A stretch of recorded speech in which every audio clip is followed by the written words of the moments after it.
C'est l'heure du journal télévisé sur Ezaïe TV. Mesdames, Messieurs, bonsoir. Bienvenue dans cette édition. Tout de suite, les titres. L'une des décisions phares du sommet de la CEDEAO et de l'UEMOA, outre les sanctions annoncées, c'est l'ultimatum d'une semaine lancé à la junte nigérienne pour installer les institutions nigériennes. Vous suivrez dans cette édition les réactions de quelques citoyens béninois sur cette décision de l'organisation sous-régionale.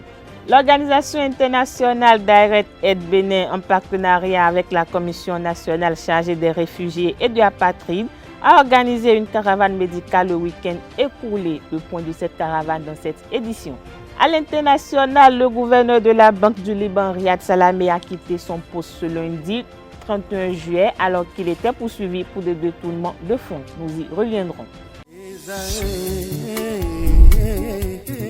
L'École supérieure d'administration, d'économie, de journalisme et des métiers de l'audiovisuel ESAE offre de nouveaux challenges pour l'année universitaire 2023-2024. Étudiantes et étudiants, parents d'élèves nouveaux bacheliers, ESAE, c'est la garantie d'une formation de qualité à des conditions très avantageuses. À Gbedjromede, à Papa, à Boumekalavi et Parakou, inscrivez-vous en administration générale, administration du travail et de la sécurité sociale, trésor et finances publiques, impôts, diplomatie et relations internationales, journalisme et métiers de l'audiovisuel, gestion des marchés publics, planification et développement local, sciences économiques, sciences juridiques et toutes les filières des sciences de gestion. ESAE vous offre des bourses, demi-bourses et de réductions pour les premières inscriptions dans toutes ces filières. Waouh! En licence 1, 2 et 3 et en master, bénéficiez jusqu'à 50% de réduction sur tous nos sites. N'est-ce pas génial? Infoline. ESAE Gbedjromede, 3e rue à droite en quittant le carrefour Le Jador pour la BIBE Jéricho ou au plus 229 90 93 65 21 98 98 14 00 à Kpakpa au plus 229 52 88 33 33 à Boumekalavi au plus 229 52 88 44 44 Parakou au plus 229 52 46 12 12. ESAE, l'excellence à un nom.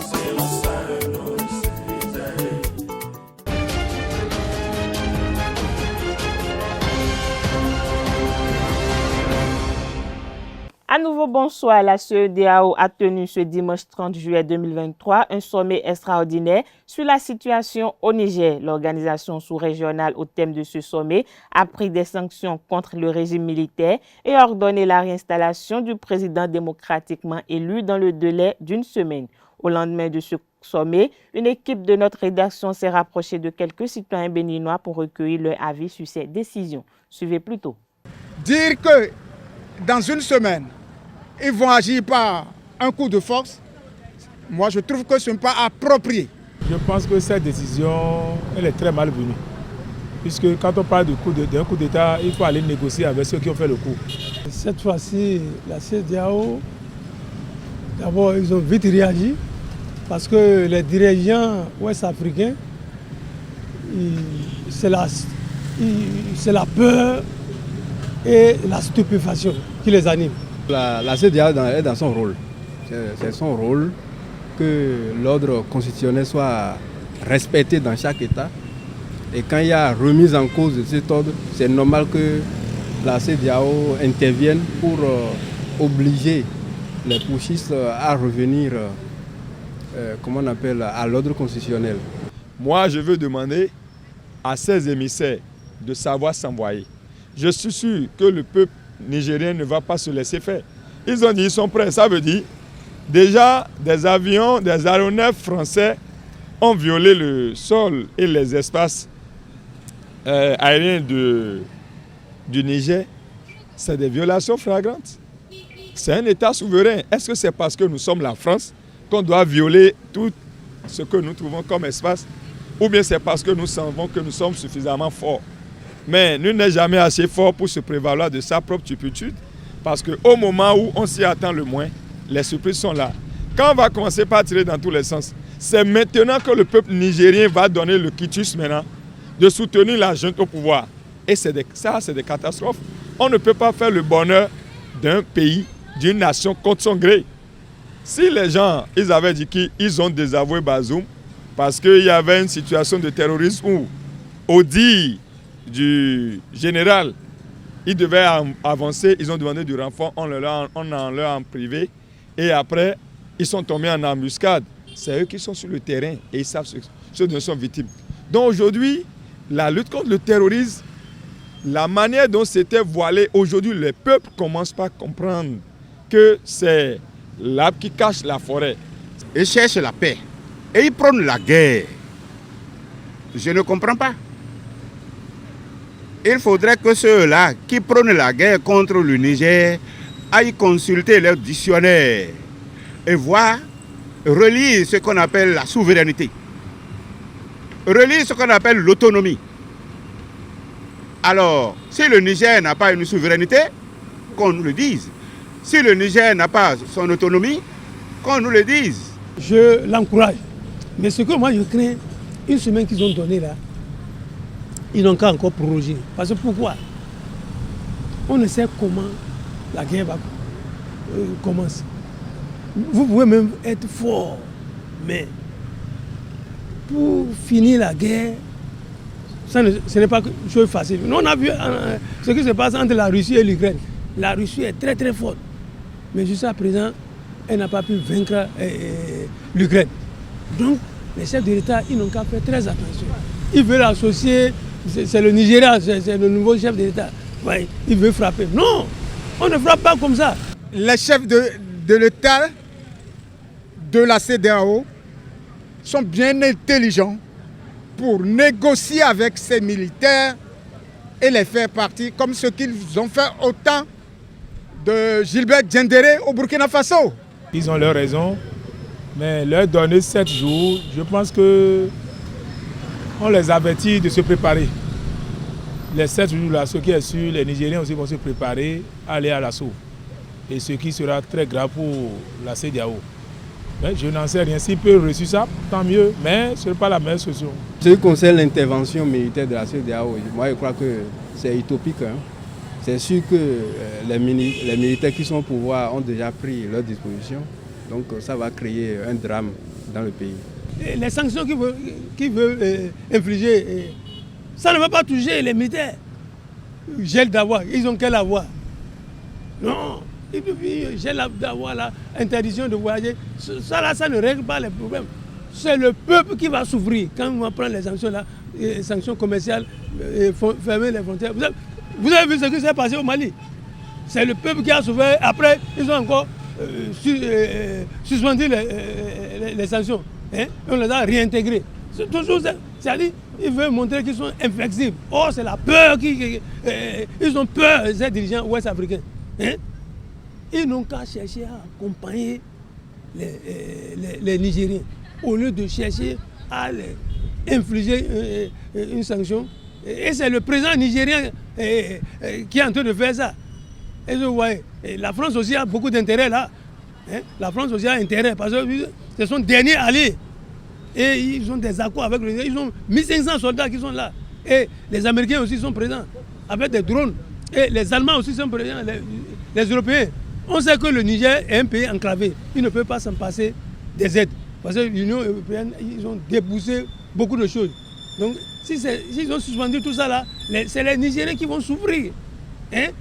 L'agent de pouvoir. Donc, et même la vie du président Bazoum est en danger. Hein? C'est ce que les gens ignorent. Hein? Quand vous avez frappé maintenant, hein, ils veulent associer le Tchad. C'est vrai, les Tchadiens sont forts en combat, mais ça ne peut pas régler les problèmes. Quand vous regardez la dimension du Bénin par rapport au Niger, mais moi je suis inquiété. Je vais vous dire pourquoi. Quand les crépitements de balles vont commencer au Niger, les forces, que ce soit les terroristes ou bien les forces régulières nigériennes, ils vont faire base arrière au Bénin directement. Ils tombent à Malanville. Ils tombent dans le nord Bénin. Et vous regardez la position du Burkina Faso, qui est frontalier aussi au Bénin. C'est déjà un souci. Voilà la position du Sénégal. Donc quand les gens parlent, ce n'est pas... Il faut qu'on dépassionne les débats. Aujourd'hui, l'intervention, c'est vrai, la CEDEAO se réunit. La CEDEAO, c'est une institution sous-régionale qui, dans ses attributs, devait réguler le fonctionnement à l'intérieur de ces pays-là. Mais déjà qu'il y a un vice de forme et de procédure dans certains États membres. Prenez le cas de Mali. Qu'est-ce qui s'est passé? Quand il y a eu coup, le colonel Assimi Goïta était désavoué. Nul n'ignore les sanctions en leur taille, en leur essence et en leur quintessence. Mais aujourd'hui, quand le peuple a tenu bon avec ce régime-là, cette junte au pouvoir-là, qu'est-ce qui en a été? Toutes ces sanctions-là, toutes ces sanctions ont été révisées. Ça veut dire que le peuple parle. Et on dit qu'il n'y a jamais de fumée sans feu. Moi, je crains, si c'est comme de manière fortuite, à chaque fois où un président est envoyé en mission, au lendemain, il y a un coup chez lui. Et c'est le cas du Burkina. Après l'envoi de Roch Marc Christian Kaboré, quand il est revenu après l'intervention, il en a eu. C'était pareil aussi au Guinée. C'était pareil aussi au Burkina Faso. Il est intolérable qu'on accepte des coups de force dans un État démocratique. Bazoum, le président Bazoum a été démocratiquement élu. Et donc la remise en cause de son mandat de cette manière-là est inacceptable, intolérable. Donc pour cela, je pense que la CEDEAO est dans son rôle. L'ultimatum d'une semaine. J'ai toujours eu à dire que je ne suis pas pour la violence et le sang. Bien sûr, les coups d'État en Afrique sont révolus. Mais il y a toujours le ver dans le grain. Qu'est-ce qui pousse les militaires à des opérations de force? C'est la mauvaise gestion de nos États. Remettre encore Bazoum là, c'est comme si jamais Bazoum revient, ceux qui ont commis ces forfaits là, ils deviendront quoi? C'est fini ça. Donc moi je ne crois pas à leur solution là. L'Organisation internationale Direct Aid Bénin, en partenariat avec la Commission nationale chargée des réfugiés et apatrides, a organisé une caravane médicale le samedi 29 juillet dernier à la clinique Aswafa de Cotonou. 100 réfugiés ont reçu pour l'occasion des soins gratuits. Le reportage avec Anaël Dohou.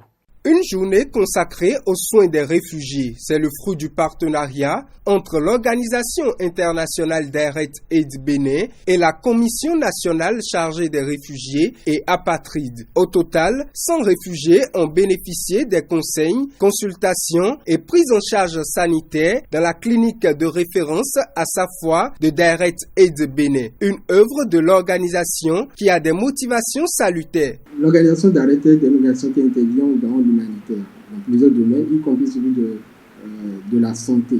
Et comme on sait que les réfugiés, c'est des gens qui n'ont pas nécessairement des moyens pour pouvoir subvenir vraiment à leurs besoins de santé, qui ont des problèmes de santé, mais qui ont des difficultés peut-être pour aller à l'hôpital, pour aller faire une consultation. Et comme l'organisation Direct Aid intervient dans la santé, c'est-à-dire que c'est indispensable de donner un coup de main à ces populations qui sont aussi des êtres humains comme nous tous. Ces personnes que nous sommes en train de consulter, ces patients qui sont en train de consulter, vraiment, il y a vraiment beaucoup de problèmes de santé. Il y a au total 100 patients que nous avons consultés. Il y a plusieurs médecins qui sont là pour ça. Nous avons déjà consulté environ une dizaine et tous les patients qui sont passés ont des problèmes de santé.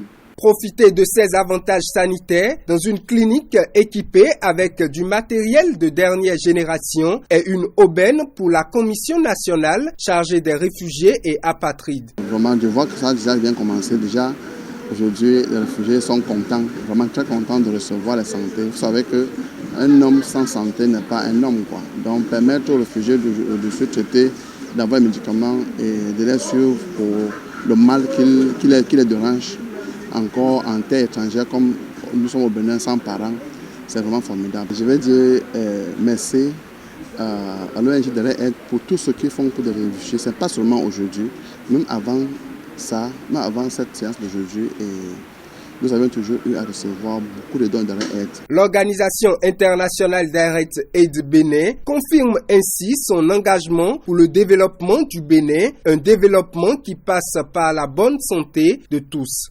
Parlons littérature dans cette édition. La journaliste et écrivaine béninoise Carmen Tufame Toudonou a sorti un roman intitulé L'orgasme douloureux. Ce recueil d'histoires politiques humoristiques attise les curiosités de par son titre. L'auteur nous parle du contenu au micro de Anaël Dohou. L'orgasme douloureux, c'est un roman politique contrairement à ce à quoi on peut s'attendre quand on lit le titre. Donc c'est un roman sur l'histoire politique de l'Afrique et sur la politique africaine. Et c'est un roman sur la dictature surtout. Et vous n'êtes pas sans savoir que les différents pays africains ont été pratiquement tous plus ou moins traversés par des époques où ils ont été dirigés par des présidents totalitaires. Et donc c'est un peu de ça que je rends compte dans le roman. Et la situation se passe dans un pays imaginaire que j'ai nommé la Pomorie. Et le président de cette république imaginaire est surnommé président roi. C'est un dirigeant qui règne sans partage sur le pays et sur les femmes du pays notamment, et qui gouverne à coup d'intimidation, à coup d'assassinat, ainsi de suite. Et c'est un président qui également détourne les ressources du pays, puisque la Pomorie, cette république imaginaire, est riche de son diamant. Donc le sous-sol de la Pomorie est riche en diamants, du diamant de toutes les couleurs, de toutes les tailles, de toutes les qualités que l'on peut imaginer. Et donc ce président usurpe également cette richesse nationale. Le président roi a une certaine doctrine qui est appelée le socialisme orgasmique. Donc c'est un peu pour paraphraser ou pour pasticher un peu Machiavel, les théories de Machiavel. Et donc ce président essaie de divertir le peuple, la population, en faisant la promotion de l'orgasme, donc la promotion des plaisirs au sein du peuple. Donc c'est pour cela que j'ai nommé le roman Orgasme douloureux. Et mon postulat, c'est que les Africains sont souvent très occupés au plaisir, le plaisir sexuel dans ce roman, mais pas seulement le plaisir. Il y a plusieurs formes de plaisir, et donc ces plaisirs-là occupent souvent les Africains, et cela fait qu'ils ne pensent pas au bien-être de l'ensemble, au devenir de leur pays. C'est un roman, en tout cas, qui aborde plusieurs thématiques. Il y a bien sûr, comme dans tout roman, une histoire d'amour, mais il y a aussi, comme je l'ai dit, les questions politiques, les questions historiques, et puis en toile de fond aussi, les questions de géopolitique. On ne peut pas parler de l'histoire de l'Afrique sans évoquer la géopolitique, donc toutes ces puissances qui ont colonisé et qui continuent d'exploiter peu ou prou les ressources de l'Afrique. Donc voilà des questions qui sont évoquées. Je ne suis pas exhaustive, mais je crois que c'est en toile de fond ce que je peux relever de substantiel. Les ressortissantes camerounaises vivant au Bénin se sont regroupées au sein d'un creuset Femmes Lionnes Indomptables afin de s'entraider et de consolider leur fraternité. Placée sous l'égide du Conseil des Camerounais résidant au Bénin, cette association a effectué le samedi 29 juillet dernier sa première sortie officielle à Cotonou. Reportage, c'est Ondelarius à Diagbénon. Chère patrie, chérie, tu es notre seul et vrai bonheur. Loin de leur patrie, ces Camerounaises se donnent la main pour un mieux-être dans leur pays d'accueil, le Bénin. Elles se sont constituées en association dénommée Femmes Lionnes grâce à la clairvoyance de la présidente du Conseil des Camerounais résidant au Bénin, CCRB, Victoire Sikedi Davison. Madame la Présidente, signalons que vous êtes fondatrice de la dite association, dont le but est de donner la chance aux résidents camerounais de se retrouver dans un creuset d'échange, de partage, de solidarité pour leur épanouissement, leur intégration et leur développement. Aujourd'hui, c'est un nouveau jour. Un jour marque le lancement officiel des activités de l'association des Femmes Lionnes du CCRB. Mettons-nous ensemble pour atteindre nos objectifs fixés à travers ce creuset. Laissons les intérêts partisans. Laissons les intérêts partisans individuelles et focalisons-nous sur l'intérêt collectif, gage de notre réussite. Ce défi ne peut être relevé sans moyens. En guise de soutien, la présidente Davison a octroyé une somme d'1 500 000 francs CFA à l'association. Un fonds de roulement dont la gestion va être supervisée par un comité de suivi. Cette somme n'est pas là pour dire je vais venir, je vais demander 100 000, 200 000 et je vais partir. Non, cette somme est là parce que j'ai un besoin de réaliser quelque chose, de mettre sur pied quelque chose. Et je sais que la microfinance n'est pas toujours évidente pour trouver de l'argent. Mais je peux venir chez les femmes Lyon parce que la présidente a eu cet amour de déposer cette somme. Et votre projet sera étudié, compris et vous serez accompagné. Dans la même veine, les participantes à ce lancement officiel ont suivi une communication sur la motivation axée sur 11 facteurs tels que l'oubli du passé, la planification. La pauvreté n'a pas de plan. Mais aujourd'hui, la différence qu'il y a entre nous, les Africains et les Européens, c'est une seule chose. Les Européens, les pays développés planifient ce qu'ils veulent faire. Donc si vous êtes venus ici ce soir, ça veut dire que vous deviez planifier. Vous deviez même d'abord savoir quels sont vos objectifs personnels avant de vous intégrer dans l'objectif même de la colonie. La motivation, c'est l'art du surpassement. Donc j'aimerais nous inviter à nous tous ici en disant les efforts que nous avons faits pour y arriver là. C'était pas petit, c'était formidable. Mais ça ne suffit pas. Il faut que nous nous surpassons. Actuellement que nous sommes sur la page, les gens nous voient. Il faut que nous surpassons. La présidente du CCRB a exhorté les membres de l'association Femmes Lyon à se serrer les coudes, à taire les clivages politiques afin d'honorer leur patrie, le Cameroun, ici au Bénin. Les Femmes Lyon, le défi, le challenge est lancé sur le plan réussite dans notre vie personnelle, dans nos affaires. Et n'oubliez pas le vivre ensemble. Tout a été dit. Mettons l'ego de côté. Mettons nos égos de côté. La fierté, c'est ensemble, comme le dit notre slogan, que nous pouvons réaliser nos projets. Donc j'exhorte ici toutes les belles femmes Lyon que ce challenge, d'ici 1 an, nous serons ici pour donner un bilan. Et je compte sur vous que ce soit un bilan positif. Organisation de tontines et paille, entraide. Plusieurs activités composent le plan d'action des femmes Lyon. Après Cotonou, le mouvement de rassemblement des Camerounaises résidant au Bénin va gagner Porte-Novo, Parakou et d'autres localités.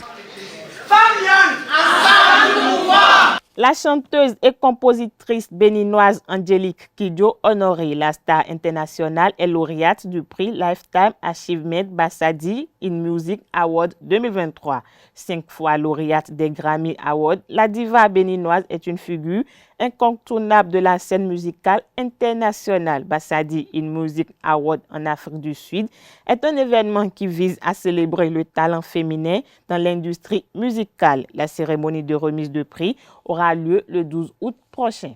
Hors de nos frontières, présent poursuivi par la justice en France et en Allemagne pour détournement de fonds et enrichissement illicite, le gouverneur de la Banque du Liban, Riyad Salamé, a quitté son poste ce lundi 31 juillet 2023 sans qu'aucun successeur n'ait été nommé par le gouverneur. Une vacance du pouvoir à la tête de l'institution soulève de sérieuses inquiétudes alors que le pays se dirige vers sa 5e année de crise économique. La démission collective est désormais exclue et même si certains des 4 vice-gouverneurs décidaient de quitter leur poste, ils seront chargés de diriger la Banque centrale au nom de la continuité du service public.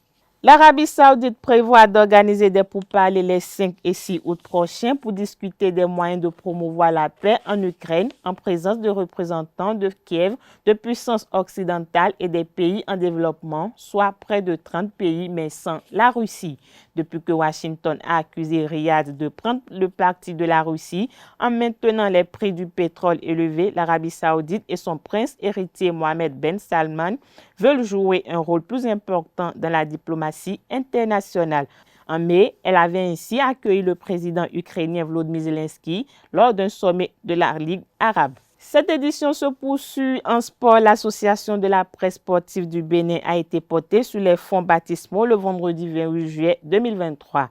Après les travaux qui ont eu lieu dans la salle de conférence de l'Office national d'impression et de presse ONIP à Cotonou et qui ont consisté à adopter les statuts et le règlement de la dite association par les congressistes venus de l'ensemble du territoire, place a été laissée à la mise en place des différents organes dirigeants de la pièce Bénin.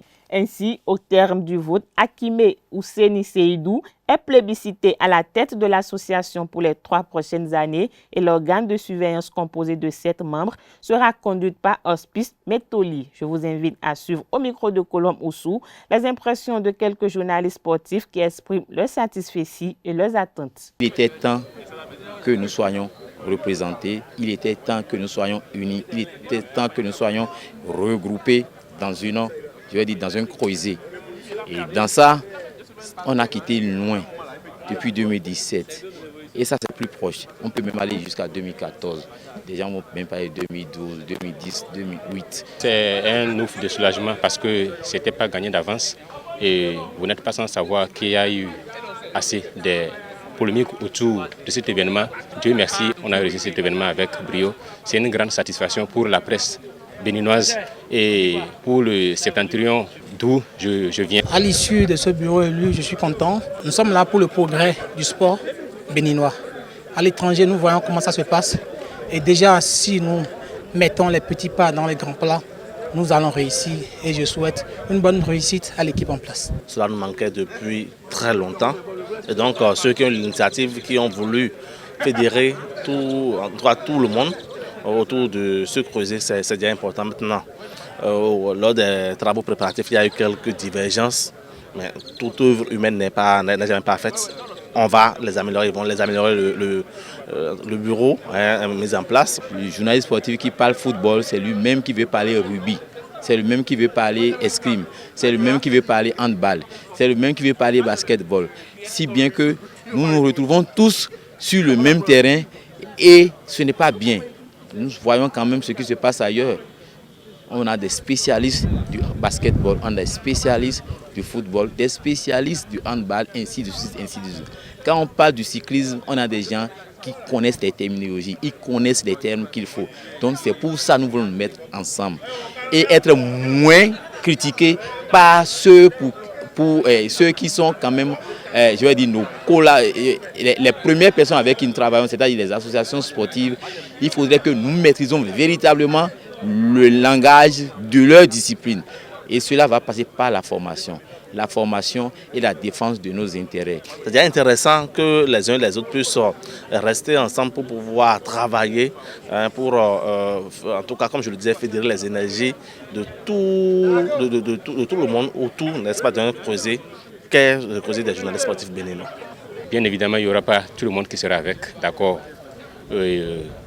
avec le bureau, mais nous souhaitons que ce groupe travaille en synergie avec le reste des congressistes ou bien le reste des journalistes qui n'ont pas forcément une pensée positive à l'endroit de cette équipe. Nos attentes, c'est qu'il y ait d'amélioration et qu'on puisse avancer, qu'on ne marche pas dans des plats qui vont nous ramener à l'arrière. Voilà, c'est sous cette information que prend fin cette édition. Merci pour votre attention. Agréable soirée à tous.